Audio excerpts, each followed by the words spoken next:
When Jesus had finished saying all of these things, he said to his disciples, "You know that after 2 days the Passover is coming, and the Son of Man will be handed over to be crucified."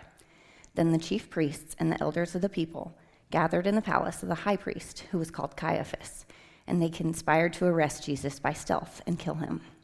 But they said, "Not during the festival, or there may be a riot among the people."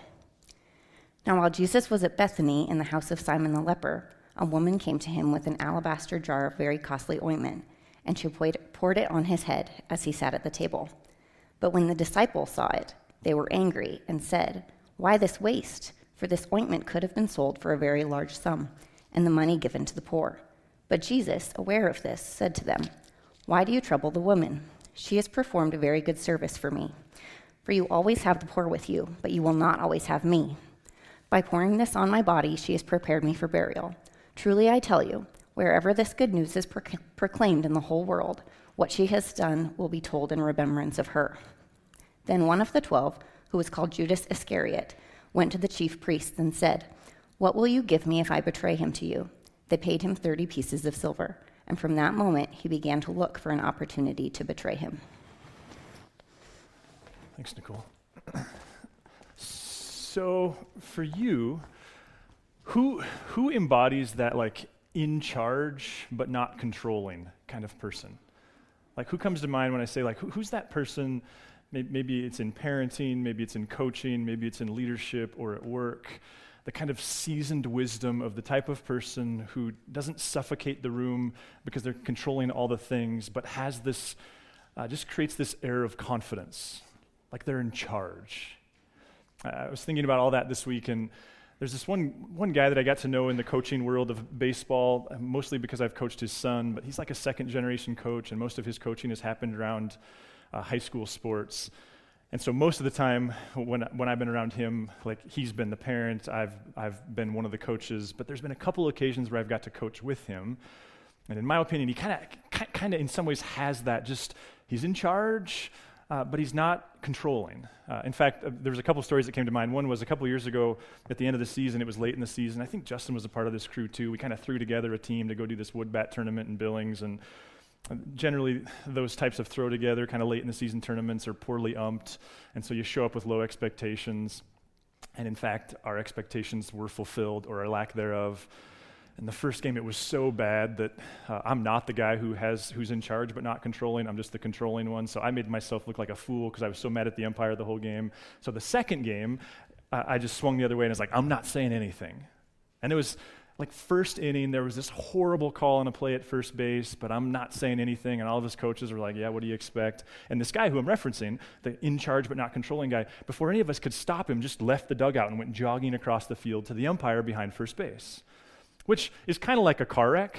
Like everybody shows up at the game hoping this will happen, but at the same time they feel guilty that they're hoping this will happen, and the fans are excited, and we're expecting fireworks, and there's going to be this thing that happens. And of course, it all happened pretty quickly, and none of those things occurred. What happened was you saw a quick exchange, and then actually like laughter, and then he just came jogging back across the field. And he got in the dugout, and we're like, what just happened out there? It was a horrible call. What just happened? And he said, well, I just went up to him and I said, why don't you tell me what you think you saw, and I'll tell you what happened. and the ump laughed, because what are you going to do with that, right? Like, here you have this thing. And then I think it was last year, I wasn't at this one, but he told me this story, but in this sense, he's in charge. It was 2 summers ago, because it was COVID, and it was in that early part of baseball season, and it was the only live sport in the whole world. Like, remember, there was a point where Legion baseball in Montana was the only high school sport happening anywhere. And so there was this game early in the year, and fans were pent up with energy and excitement and enthusiasm, and the crowds were full. It was in Helena. There was this game, and there was this horrible call early in the game. And again, fans are mad, and they're yelling. And so the same friend left the dugout, ran out to the umpire, and again, they're excited because they weren't at the last time this happened. They didn't know his MO, and they're expecting fireworks. And this time, there were fireworks. Like, he got out there, and there was yelling and screaming, and then all of a sudden, he came back to the dugout. And later, he told me the story that what happened, I'm sure he was exaggerating some, but even if it's only slightly true, it was hilarious. What happened was he got out to the umpire, and the umpire said, that was the right call. What are you doing here? And he said, well, I'm here to entertain the people. So how about I yell at you a little bit, and then you yell at me a little bit, and then I'll go back to the dugout, and they'll all be entertained. And that's what they did. So who is, like, maybe as a parent, who is that parent? Like, you watch them parent, and you see they, like, thread the needle of not controlling, but also involved. My wife and I got to go to Sacramento, it's been over a month now, to hang out with my friend Brian, who used to lead a church in Bozeman that helped plant this church. I went to seminary with Brian. We've been friends for a long time, and it's the type of friendship where it's more a credit to him than to me in terms of just staying connected. We went out to Sacramento just for 2 days. He's now a campus guy at this behemoth church. But for me, the life of that experience was in watching him parent. I think Teresa and I were counting the other night. I think their family is 13.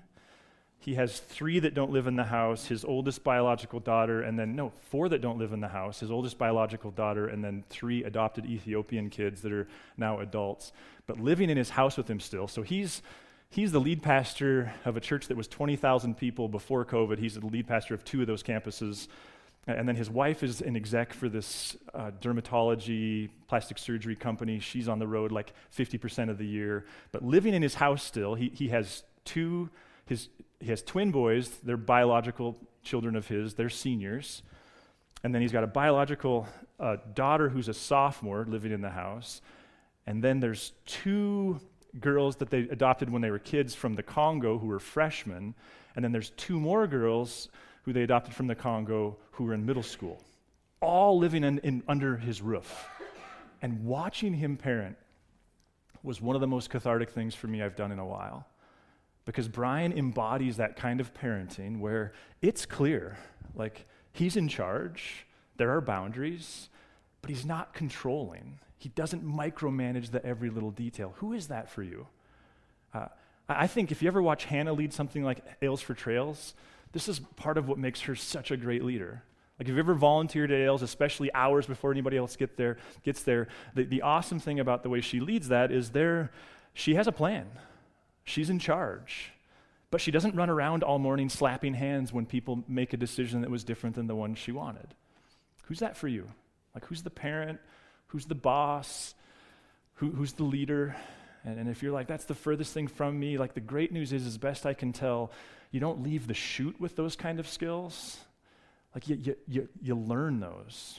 Maybe you're a classroom teacher. My guess would be that there's a tendency in the early years to not be in charge, but to be controlling. So who's the teacher that you look up to now? Maybe it is you at this point, who just embodies that precise kind of detail. I ask those questions because I think that's what's going on in Matthew 26. It seems to me that what Matthew, and to a greater extent Jesus, is trying to convey is this very audacious, somewhat mysterious, sometimes frustrating, but also equally as encouraging idea that this God that Jesus claims to be, his Father, is in fact in charge, but that shouldn't be confused for his being controlling over every little detail. I think that's what's going on. And if you're going like, wait a minute, how are we in Matthew 26? Like, I don't think I missed that many Sundays. We've been in this series from Matthew all the way back since the Sunday after last Easter. We've been plowing our way through Matthew, but what we did just this morning, what we're going to do now for the rest of Lent, is we skipped from when Lexi spoke, which was awesome, so proud of how organized and prepared she was, in Matthew 17. Now we're going to fast forward to Matthew 26, and what we're going to do now through Easter is walk through Jesus, just what's often called the Passion Week, but just his final few days. And then, if that's not confusing, after Easter, we're going to come back to Matthew 17, and we're going to plow back up through Matthew 25, and I think we'll wrap up in August. But here's what I think is going on in Matthew 26, is before we get into all the detail and all the blood and all the gore and all the pain and all the suffering and all the ontological things that are occurring, all the transactions between creation and God, before we get into any of the mayhem, the betrayal of the disciples, the disappointment, the pain, the suffering, the cross, the tomb, before we get into any of that, what I want to submit to you is this: Matthew starts it by going, okay, before we move down this turnpike of just chaos and activity, let's just make clear, God's in charge. At the end of the day, he is in fact in charge. So let's just look back at 26.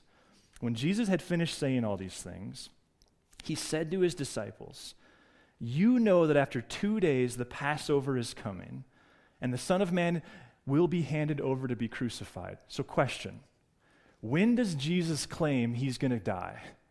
Like, what's the timeline for Jesus' death? What is Jesus saying is the timeline for his death? 2 days. Okay, let's just take that and put it on a shelf because we're going to come back to that. Before we do that, I think there's another kind of overarching meta question that we need to ask. And it's this question of, to what extent is what's about to happen? To what extent is Jesus a victim of those circumstances? And to what extent is he a willing participant in them? Ever thought of that? I think for me professionally, one of my greatest regrets as a leader and a pastor and a friend takes me back 5 or 6 years ago when a friend who moved here to help us start this thing, I still remember. I remember we were walking right in front of the graphics. What is that, Alpha Graphics? No, that's in Billings, where Jake works downtown. And he said, "Adam, I'm out, Allegra." He said, "I'm out." I said, what do you mean you're out?" He said, "I can't do it anymore." "Can't do what?" I can't believe in a God who has to murder his son in order to give me forgiveness. Like, I can't do it anymore. And when I look back on that, where I failed my friend, I think, and let's be clear, I don't think that was the only issue going on for him. But here's where I think I failed him just in that moment. I think I failed by failing to ask him the question, like, hold on. Before we plow forward into this, please let's ask this question. Did Jesus willfully do this, or was he a victim of it? And I think that's a really important question, and it also seems like something Matthew's getting into. Over the Christmas break, I spent my Christmas money on a Russian Orthodox crucifix tattoo that's on my forearm here. Justin ribs me every week. "So when are you wearing a short sleeve shirt? When are you wearing a short sleeve shirt?" And I keep saying, "Never. I'm never wearing a short sleeve shirt ever again." And then what happened was there's this thing in Ukraine that started to happen. And to be honest with you, I started to go like, wait a minute, did I just put a swastika on my arm? Like, it's a weird time to have a Russian crucifix on your arm. And so I started researching that, and actually a friend of mine was the first one to point out, and I've since learned more about this, that the Russian Orthodox Church is also the Ukrainian Orthodox Church, which is actually the biggest version of Eastern Orthodoxy in the world. Since then, I've learned that actually part of the internal conflict between Russia and Ukraine is they argue about who got Orthodoxy first. And it seems like the general online consensus is actually started in what is modern-day Ukraine. But there's, of course, more to that. And again, I'm wrestling with like, what is this? Because I know why I got this, and I've got the 30-second and the 2-minute and the 2-hour answer, and that's a completely different conversation for a different day. But what's going on here? Then I was talking to my friend Father Moses, and he said, "Adam, the day the Bolshevik Revolution began in Russia, 25,000 Orthodox priests were killed on the first day." And if you know anything about Orthodoxy, their priests wear these gold crucifixes around their neck. And he said, to add insult to injury, that metal was melted down for bullets. Then this week, because I'm still kind of doing this internal work of like, oh man, I'm trying to understand this thing. This week I was listening to a homily from an Eastern Orthodox priest in the UK, and he said this. He said, in the 20th century in Russia, there were more Orthodox people martyred just during the USSR's reign, from Lenin to Stalin, in that era, there were more Orthodox people martyred than Christians in the entire world for the first 3 centuries. And actually what he was talking about was like we have this strong heritage of standing up to unjust power. It pacified my concern. Actually, it didn't pacify it. I think it answered it. But I tell that story to ask this one. Which of those people martyred in Russia, like which of them went willingly and which of them went kicking and screaming? Of course, we don't know the answer to that question. But I do think it's valuable to distinguish that to whatever extent some of them went kicking and screaming and would have done anything to not be killed, that makes them different than Jesus. Because what Matthew seems to be clearly saying here, and gospel writer John does the same thing in his book, is first and foremost, as we kind of dive into the justice of God in the midst of the crucifixion and what happened in this transaction and why did God need this, all things that we're going to get into next week as we look at the Lord's Supper, or their final Passover together, one thing seems to be vitally important, and that is Jesus wants everyone to know, I'm not a victim of this. This wasn't thrust upon me from outside. If I wanted to call down legions from heaven, I could have done that. This is my doing. And I just think as we wrestle in our current kind of cultural moment, and there's all these conversations of Christian deconstruction and the extent to which the gospel's even just, to me, one of the important pieces of the puzzle is Jesus did it willingly. Why? Well, we'll explore some of that more next week. But now what I want to do is grab this box back and go, okay, so Jesus said he's going to die in 2 days, right? Watch the way the story keeps going. Then the chief priests and the elders of the people gathered in the palace of the high priest, who was called Caiaphas, and they conspired to arrest Jesus by stealth and kill him. Now, there's a whole thing that we could do here that there's other layers to this section that I'm not getting into, one of which is the contrast between where did Jesus' enemies, those who arranged for his murder, like what do they do? Where do they hang out? What kind of power do they have? What kind of luxury do they sit in? And simultaneously, you may have noticed, Jesus is actually in Simon the leper's house being served by an anonymous woman. So contrast is trying to build. But here's the point that I think Matthew really wants to get into as we move into Passion Week. Look at verse 5. But they said, not during the festival, or there may be a riot among the people. It's subtle. I think it's the type of thing that you only get if you read it over and over and over and spend a lifetime reading Scripture. But do you see what just happened there? Jesus goes, hey, in 2 days, I'm going to get arrested and killed. And those who are arranging for his death, who it would seem are in perfect control of killing Jesus, what's their will in this situation? What's their plan? Not during the festival. In other words, not in 2 days. We're going to let this thing get past us, and then it's going to happen.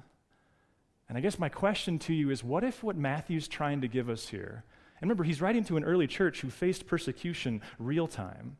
What if what he's trying to give to them and to us in 2022 is this kind of almost stick it to the man kind of observation? Where first and foremost, here's what he wants you to know. Here's what they wanted to do, and here's what God's doing. And what if part of this is in the same way you know the difference between the boss who's controlling and the boss who's in charge?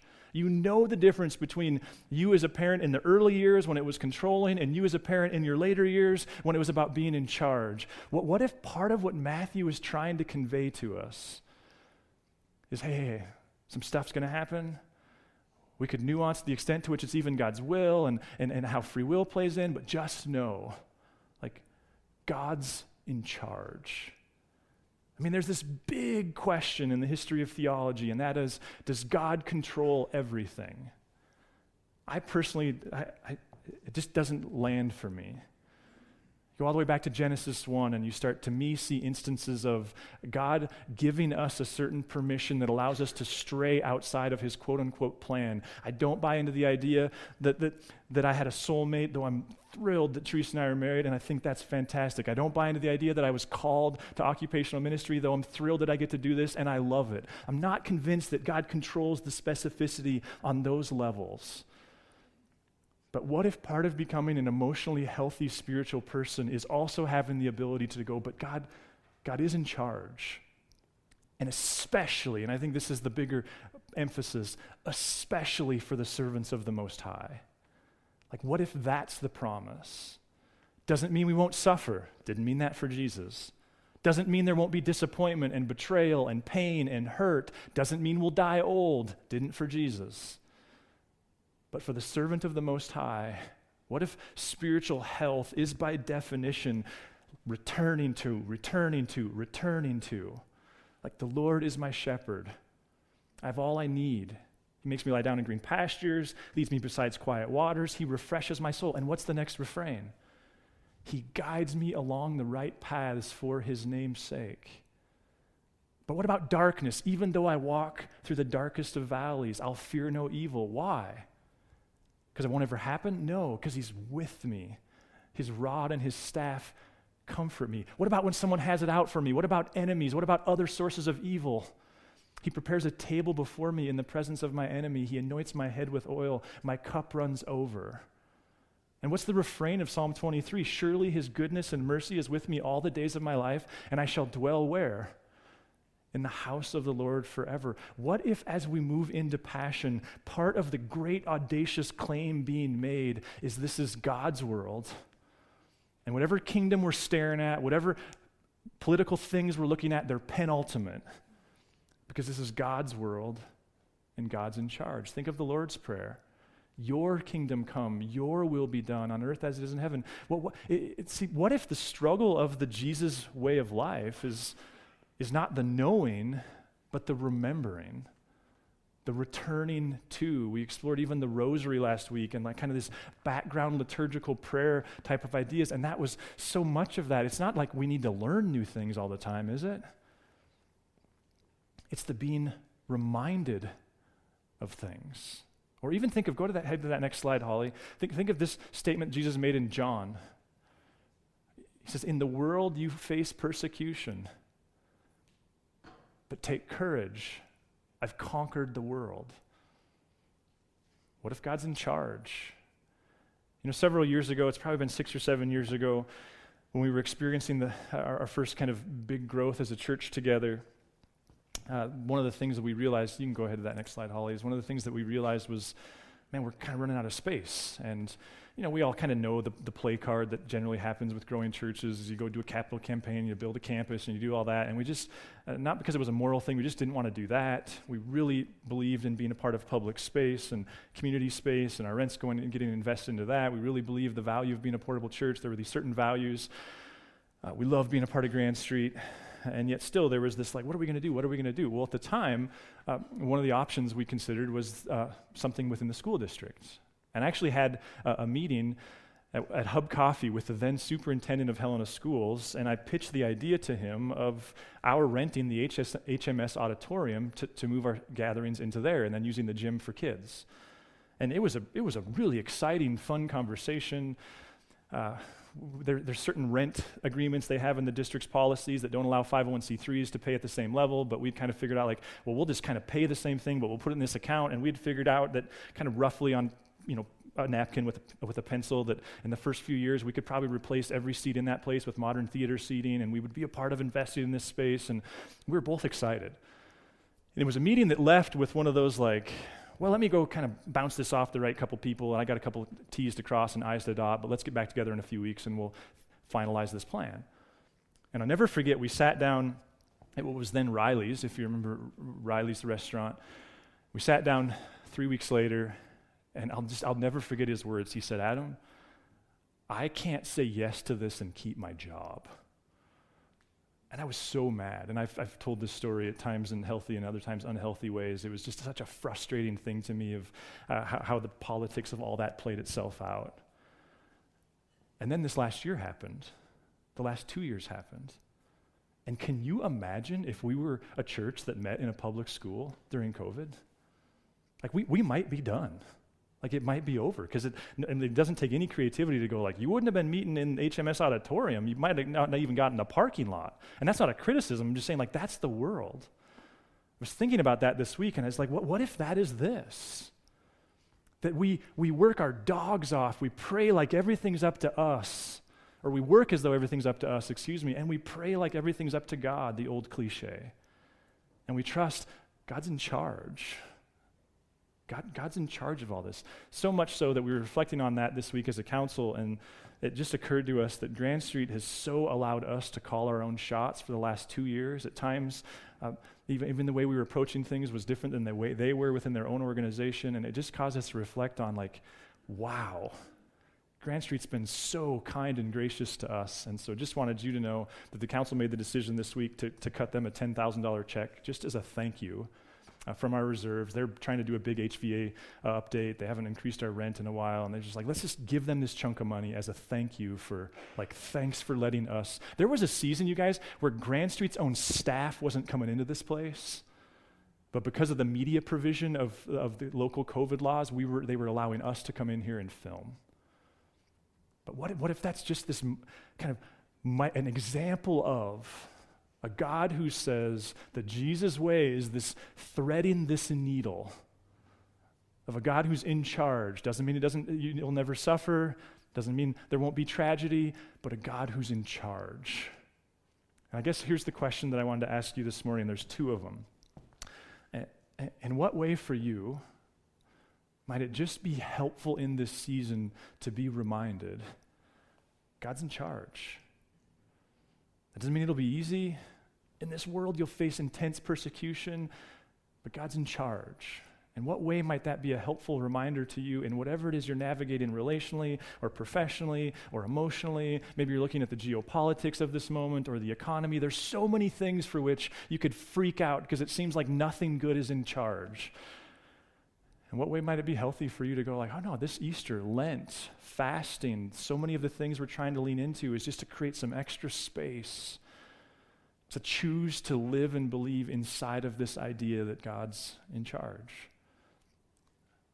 And maybe for you, maybe it's not just a reminder, maybe it's an invitation.